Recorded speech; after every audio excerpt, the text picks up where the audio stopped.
नमस्कार सर, मेरा नाम राजू है। आज का टॉपिक है म्यूचुअल फंड में पैसा डूबने का कितना चांस है।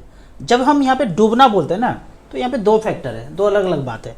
पहला पॉइंट में देखते हैं, बोलते हैं कि भाग जाएगा, डूब जाएगा, हेरा जाएगा। ये चाहिए भाग गया, जेबीजी पैसा लेके भाग गया, सहारा डूब गया, या फिर ये भी डाटा का चल रहा है कि चेन सिस्टम वाला कुछ चल रहा है, उसमें हेरा गया।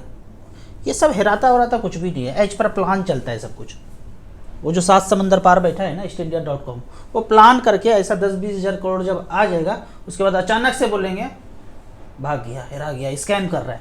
तो एज पर प्लान है, ठीक है। अब समझना चाहिए आपको। एक बचपन में हम लोग कहानी पढ़े थे ना कि कौवा मुंह में रोटी दाब के डाल पे बैठा हुआ है और नीचे से जो है एक लोमड़ी आती है, बोलती है आप ना बड़ा अच्छा गाना गाते हैं। और कौवा काँव काँव जैसे गाना सुनाना चाहते हैं, रोटी गिरता है और लेके चला जाता है। हर बार ऐसे मूर्ख बना देते जाता है।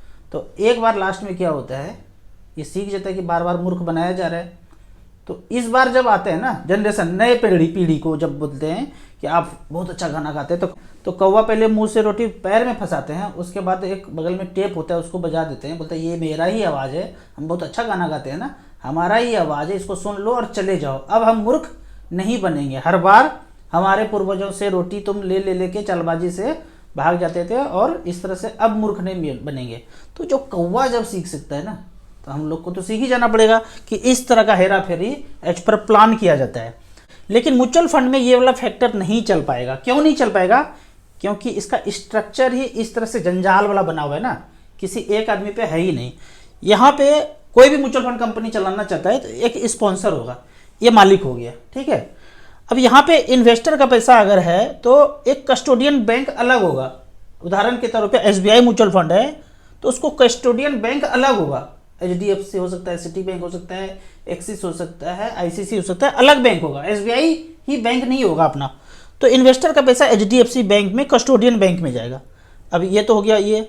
उसके बाद एक NSDL और CDCL डिपोजिटरी होगा, मतलब शेयर का लेखा जोखा जो भी होगा, शेयर यहाँ पे लेखा जोखा नहीं, शेयर अपने पास रखेंगे ये। और मार्केट से खरीद बिक्री जो भी शेयर हो रहा है, वो शेयर फिजिकल में यहाँ पे रह रहा है, लेकिन इसका लेखा जोखा सारा एडमिन का काम कार्बी और camps registrar and transfer agent कर रहे हैं। यहाँ पे है AMC और फंड मैनेजर, क्या खरीदना है क्या बेचना है मार्केट से ये देखना है, लेकिन वो सारा शेयर यहाँ पे रहेगा। और इसका लेखा जोखा एक अलग कंपनी कर रहा है, कार्बी और कैम्स, ये एक अलग कंपनी है। NSDL CDSL पैसा कहीं और रह रहा है HDFC बैंक में। इन्वेस्टर ये है और स्पॉन्सर ये है। स्पॉन्सर नियुक्त करता है, लेकिन वो अलग अलग सब होगा। तो कोई हाल में भी कोई एक आदमी चाह ले कि मैं सारा पैसा गबन कर लूँ, तो सबको मिलना पड़ेगा, सब मिलेंगे नहीं। इसी तरह यहाँ पे कार्बी का जो कांड आपने सुना होगा कि शेयर प्लेज करके पैसा निकाल लिया, वो कांड बाहर आ गया। कोई एक आदमी होता तो कांड बाहर नहीं निकल पाता। तो इस तरह से करके, इस तरह से स्ट्रक्चर है कि भागने डूबने हेराने का प्रश्न यहाँ पे नहीं है। अब यहाँ पे दूसरा फैक्टर ये है कि ये तो नहीं होगा, ये हो सकता है परसेंटेज ऊपर नीचे थोड़ा बहुत हो सकता है, मार्केट है हलचल ऊपर नीचे होगा, वो हो सकता है। लेकिन अब मोगेम्बो वो भी ज़्यादा नहीं कर पाएगा, क्योंकि आज के दिनों में वो जो भी चाल चल रहा है उसका पहले से पता चल रहा है। अब यहाँ पे साधारण इन्वेस्टर को ये देखना चाहिए कि लॉन्ग टर्म में ज़्यादा परसेंटेज डाउन ना हो। इसके लिए क्या करें? इसके लिए एक ही काम करना है, AUM ज़्यादा होना चाहिए, ज़्यादा से ज़्यादा AUM है उसमें पैसा इन्वेस्ट करना है। और दूसरा है स्मॉल कैप मिड कैप लेना है। लंबे समय में नेगेटिव कितना परसेंटेज का चांस हो सकता है, यहाँ पे एक उदाहरण लेते हैं। यहाँ पे फंड का नाम है SBI long term equity, ELSS 80C के अंदर। ये फंड शुरू हुआ था 93 से, 1,000 रुपये पर मंथ, 93 से 96 तक 35-36 महीने में 35,000 जमा हुआ, और पैसा कम हो गया 3 साल में। उस 35,000 का वैल्यू 31,400 बचा, -7% का रिटर्न 3 साल में। पिछले 5 साल में और 10 साल में भी देखेंगे तो भी पैसा निगेटिव में रहा, 7% और -1%। पिछले 10 साल का बात है। तो ऐसा हो सकता है कि 3 साल SIP चलाया, 5 साल SIP चलाया, 10 साल SIP चलाया, नेगेटिव रिटर्न रह सकता है। लेकिन 15 साल में जब गए तो जो पैसा जमा हुआ था यहाँ पे कितना, 1,79,000, 1,80,000 मान लेते हैं, उस पैसे का वैल्यू 6,58,000 है। कितने परसेंट का रिटर्न दिखा रहे हैं अब? 15% के रेट से। फिर पिछले 15 साल के बाद 20 साल, 25 साल, 30 साल, पिछले 20 साल में और 25 साल में देखते हैं तो रिटर्न यहाँ पे आ गया 10% और 12%। उसके हिसाब से पैसे का वैल्यू 7,88,000, 18,87,000। अब सिंस इंसेप्शन तब से लेके अब तक 59,93,000, 14.34% का रिटर्न मिला 93 से लेके अब तक। ये ELSS SBI का फंड है। अब अगर मिड कैप कैटेगरी में निपॉन इंडिया ग्रोथ फंड, पहले नाम इसका रिलायंस ग्रोथ फंड हुआ करता था, 95 से लेके 98 तक जमा कितना हुआ, 36 महीने में 36,000। उनके पैसे का वैल्यू 40,514 रुपया पे आया। पिछले 10 साल में 40% का एनुअली रिटर्न दिखा रहे हैं, जिसके बदौलत 10,17,000 बना है और जमा कितना किया, 1,20,000। तो इस तरह से करके क्यों ऐसा हो रहा है, कहाँ तो SBI में इतना कम पैसा बना और यहाँ पे देखते हैं 1,000 रुपये पर मंथ से निपॉन ग्रोथ फंड में मिड कैप कैटेगरी में 2,63,00,000 बना दिया 23% के रेट से।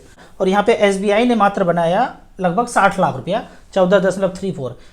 स्कीम सिलेक्शन बड़ा मायने रखता है कि आपने मिड कैप लिया, ELSS लिया, बैलेंस फंड लिया, कॉन्ट्रा फंड लिया, वैल्यू फंड लिया, क्या लिया, डाइवर्सिफाइड इक्विटी लेना है। इसके लिए मैं दो ही चीज़ बोलता हूँ, मिड कैप, स्मॉल कैप।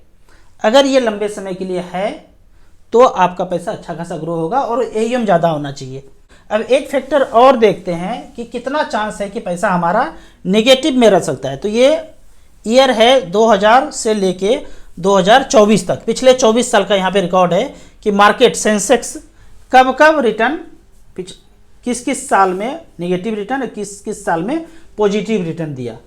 तो 2000 से शुरू है -20%, -17%, फिर उसके एक साल के बाद 3% का रिटर्न, फिर 72% का रिटर्न। ये रिटर्न सारे रिटर्न को पार करके कभी कभी ऐसा होगा, एक साल रिटर्न नहीं मिला, 2 साल नहीं मिला, 3 साल नहीं मिला, चौथे साल इतना रिटर्न मिलेगा कि सबको मेकअप कर देगा। क्यों ऐसा किया, मोगेम्बो ने और उसका एजेंट जितना है पैसा रख रहा है अपने पास। अभी सारे बार एंड बफेट और वो जो सारा मिल ग्लिंडा फंड सब अपने पास कैश में रखा है और चल रहा होगा प्लान कि कुछ करूंगा, ऐसा कैश में रखा है। अब वो अपॉर्चुनिटी बोलता है देखेंगे तब इन्वेस्ट करेंगे, अपॉर्चुनिटी देखेंगे नहीं, अपॉर्चुनिटी बनाएंगे, अपॉर्चुनिटी नहीं षड्यंत्र बनाएंगे। नाम अच्छा बोलेंगे, वो अच्छा नाम बोलेंगे, सुनने में अच्छा लगेगा ना रिंगटोन में। फिर उसके अगले साल में देखते हैं 13%, 42%। मतलब मेरा कहने का मतलब ये है कि ये देखते हैं कि पिछले 24 साल में 1 बार 2 बार निगेटिव, 3 4 बार निगेटिव, 5 बार निगेटिव हुआ है पिछले 2000 से लेके 2024 तक 5 बार निगेटिव हुआ है। तो 19 बार तो पॉजिटिव रिटर्न मिला है ना। तो SIP के केस में, म्यूचुअल फंड के केस में 1 साल, 2 साल, 3 साल, 5 साल, 10 साल में हो सकता है कि SIP के केस में निगेटिव रिटर्न मिले, लेकिन बने रहना है, आपको हटना नहीं है। हट जाएंगे मार्केट से तो जो लॉस है वो लॉस ही रह जाएगा और फिर जिंदगी में कभी मार्केट में इन्वेस्ट नहीं कर पाएंगे। अब यहाँ पे एक फैक्टर और चेक करना है, StarSIP.in में गए। अब यहाँ पे पिछले 3 साल में, 5 साल में, 10 साल में, 15 साल में, 20 साल में देखते हैं कि कितना पोर्टफोलियो में ऊपर नीचे होता है। एक बात जान लीजिए, अभी जो मार्केट बढ़ा हुआ है तो पिछले 3 साल, 5 साल, 10 साल में सब कुछ पॉजिटिव नजर आएगा, लेकिन कुछ समय ऐसा आएगा कि पिछले 3 साल में आपको नेगेटिव रिटर्न दिख रहा होगा, 5 साल में दिखेगा, 10 साल में दिखेगा, लेकिन तब भी भयभीत नहीं होना है। अभी एक व्यक्ति ने कॉमेंट्स भी किया है कि हमारा पैसा लगाया और 1 करोड़ रुपया लगाया और 2 लाख रुपया डाउन दिख रहा है, मार्केट डाउन हुआ तो डाउन हो गया। वैसे स्थिति में आपको पीछे चेक करना है कि जिस फंड में आपने लगाया उसका परफॉर्मेंस कैसा रहा है। ऊपर नीचे होता है, आपने लगाया गिर गया, कोई बात नहीं, आपको बने रहना है। तो यहाँ देखते हैं पिछले 3 साल में ऑल इक्विटी हमने सेलेक्ट किया है, तो सबसे अच्छा खासा जो रिटर्न दिया है पिछले 3 साल में PSU इक्विटी फंड ने दिया है। 10 लाख का इसने 26,85,000 बनाया है। सबसे बॉटम में देखते हैं कि क्या किसी ने निगेटिव रिटर्न दिया है, और निगेटिव रिटर्न दिया है तो कौन सा फंड है वो। यहाँ पे -3% का रिटर्न मिला है और फंड का नाम है फ्रैंकलिन एशिया इक्विटी फंड। क्यों, यहाँ पे देखते हैं, मैं हमेशा बोलता हूँ 244 करोड़ मात्र AUM है, कम AUM वाले फंड से बचना है। मैं ऊपर से लेके नीचे तक फंड दिखा रहा हूँ। 10 साल का अगर बात करते हैं तो ऑल इक्विटी सेलेक्ट किया है। Nippon India small cap top पे है, 2014 से लेके अब तक 10 लाख का वैल्यू 84,45,000 बनाया है। लेकिन बॉटम में अगर देखते हैं वही 244 करोड़ का AUM है, 5.6% का रिटर्न दिया है। पिछले 15 साल में अगर देखते हैं तो टॉप पे DSP स्मॉल कैप आया है 2009 से लेके अब तक 10 लाख का वैल्यू, 1 टाइम 10 लाख का वैल्यू 1,98,00,000 है। बॉटम में देखते हैं पिछले 15 साल में, फिर यहाँ पे वही एशियन इक्विटी फंड है और यहाँ पे 7% के रेट से, लगभग बैंक के रेट से यहाँ पे रिटर्न दिया है। पिछले 20 साल में अगर देखते हैं सुंदरम मिड कैप टॉप पे रहा है। ऑल इक्विटी सेलेक्ट किया है हमने, 10 लाख का वैल्यू बनाया है, 5 करोड़ 11 लाख। लेकिन बॉटम में देखते हैं, जाहिर सा बात है जिसका बॉटम होगा उसका, मैं बोलता हूँ परसेंटेज पे नहीं जाना है, एम पे जाना है। इसका एम देखते हैं, जेएम वैल्यू फंड 987 करोड़ रुपया है और 10 लाख का 1 करोड़ बनाया 12% के रेट से। फिर भी बैंक पोस्ट ऑफिस से ऊपर है, लेकिन इसीलिए बोलता हूँ कम एम वाले में नहीं जाना है, ज़्यादा एम वाले में जाना है। यहाँ देखिए 12,000 करोड़ है, सुंदरम मिड के काफ़ी पुराना फंड रहा है, इसने इतना पैसा बनाया। तो इस तरह से करके निगेटिव होने का चांस है, 1 साल 2 साल 3 साल 5 साल 10 साल में चांस है। लेकिन आपको कछुआ की ताल से चलते रहना है, खरगोश नहीं बनना है, शेयर में नहीं कूदना है, इधर उधर नहीं कूदना है। 1,000-2,000 रुपये पर मंथ है, लगातार स्मॉल कैप में लगाते रहिए, आपका नैया पार लग जाएगा। अब कुछ कमेंट्स का बात करते हैं। कमेंट्स में अली जी यहाँ पे कोलकाता से पूछ रहे हैं, सर मुझे अगर आप जैसे प्रोफाइल देखते हैं वैसे देखने तो क्या करना पड़ेगा? मेरा ज़्यादातर इन्वेस्टमेंट एनजे म्यूचुअल फंड में है, वो ब्रोकर है, तो सबसे पुराना ये ब्रोकर एनजे में ये है, अभी तो काफ़ी सारा ऐप हो गया है, हम एनजे से करते हैं। आपको इसी तरह का प्रोफाइल देखना है तो एनजे में जाके अकाउंट क्रिएट करके आपको सारा वहाँ सिंक हो जाएगा ईमेल आईडी से, कोई चेंज स्विच विच करने की जरूरत नहीं, ईमेल आईडी से सिंक हो जाएगा, आपको प्रोफाइल दिखने लगेगा। आप लिंक में जाके जो नंबर है उस पर कॉन्टैक्ट करेंगे, व्हाट्सअप करेंगे तो ऐसा हो सकता है। अगला क्वेश्चन है, प्लीज़ बताओ सर अगर आज मार्केट गिरा है तो कितने बजे तक खरीदे तो हो जाएगा? 2:30-3 बजे के पहले खरीद लीजिए, उस दिन का हो जाएगा। लेकिन इसके पचड़े में ज़्यादा पड़ेंगे तो फंस जाएंगे। होता क्या है, आप जो भी स्कीम खरीद रहे हैं उसका एक अकाउंट नंबर है, हो सकता है उसका HDFC ICICI किसी में भी हो सकता है, वहाँ उसके अकाउंट में पैसा उस दिन चला जाना चाहिए 3 बजे के पहले, तब परचेज मान्य होगा। आप नेट बैंकिंग से कर रहे हैं, ऑटो डेबिट से कर रहे हैं, UPI से कर रहे हैं, अगर पैसा 2 दिन के बाद उस अकाउंट में गया तो 2 दिन के बाद का NAV मिलेगा। तो इस तरह से करके आप चेक कर सकते हैं। नॉर्मली नेट बैंकिंग से देखा गया है कि उसी दिन मिल जाता है, अगर 3 बजे से पहले खरीदते हैं तो। राजू भाई, किसी का डेथ हो जाए तो अभी अमाउंट नहीं निकालना है, 3-4 साल के बाद निकल सकते हैं, तो क्या तुरंत निकालना होगा या उसी समय निकालना होगा? आप बाद में भी निकाल सकते हैं, लेकिन सजेशन है कि पहले ही निकाल लीजिए तो ज़्यादा अच्छा। सारा कागजी कार्रवाई करके आप उस समय कर लेंगे, क्योंकि बाद में होता है, मान लेते हैं कि आपको डेथ सर्टिफिकेट यहाँ पे चाहिए, उसमें मिलेगा नहीं, तुरंत में सब कुछ मिल भी जाता है, आपको पहले कर लेना चाहिए। लेकिन आप ऐसे दूर में हैं, अभी नहीं कर पाएंगे, बाहर हैं, ऐसा कुछ हो गया है तो बाद में भी कर सकते हैं, कागजी कार्रवाई होगा, मिलेगा पक्का, ऐसा नहीं कि अभी तुरंत ही कर लेना है। राजू जी प्लीज़ किसी से पैसे लेके प्रमोशन मत कीजिए। वो जो मैं पीछे वीडियो बनाया मोतीलाल मैक्रो 250 इंडेक्स फंड, कोई पैसा वैसा नहीं देता है भाई, हमें तो बिल्कुल नहीं देता है, क्योंकि मैं हमेशा बोलता हूँ नए फंड में करना नहीं है, बड़ा आईओ में जिसका उसको में करना है। अब छोटा फंड जो NFO आएगा उसमें कौन करे, उसी के लिए पैसा देते हैं। अब तो मैं तो उसको मना ही करता हूँ, तो कोई पैसा पूसा लेके नहीं करता हूँ। ये मैं प्रॉमिस करता हूँ कि किसी से भी पैसा लेके अभी तक नहीं करूँगा। अभी तक बहुत ऑफर आ गया, 1 लाख रुपया ले लो बिटकॉइन का प्रचार कर लो, 2 लाख रुपया ले लो धोनी की तरह जुआ का प्रचार कर लो, सचिन तेंदुलकर की तरह प्रचार कर लो। अब मैं उतना बड़ा आदमी तो नहीं हूँ, मुझे जो है भारत रत्न तो मिला नहीं है कि मैं जुए का प्रचार कर लूँ, मैं नहीं, छोटा आदमी हूँ भाई, बड़ा आदमी ये सब काम करता है, ठीक है, तो पैसा लेके करूँगा नहीं मैं। राजू सर, म्यूचुअल फंड को स्कैमर से सेव करने के लिए क्या करना पड़ेगा? ये एक अच्छा क्वेश्चन है, इसके लिए मैं सेपरेट वीडियो बनाऊंगा, अलग से वीडियो बनाऊंगा डिटेल में। सुना है कि इलॉन मस्क यूट्यूब और यूनिवर्सिटी खरीदने वाला है, क्या ये सच है? वो सब कुछ खरीद लेगा भाई, ये पृथ्वी, ये सूरज, ये चांद सब खरीद लेगा, सब खरीद सकता है। क्यों खरीद सकता है मैं बताता हूँ। एक नियम था कि जितना सोना है उतना ही पैसा छाप कर सकते हैं।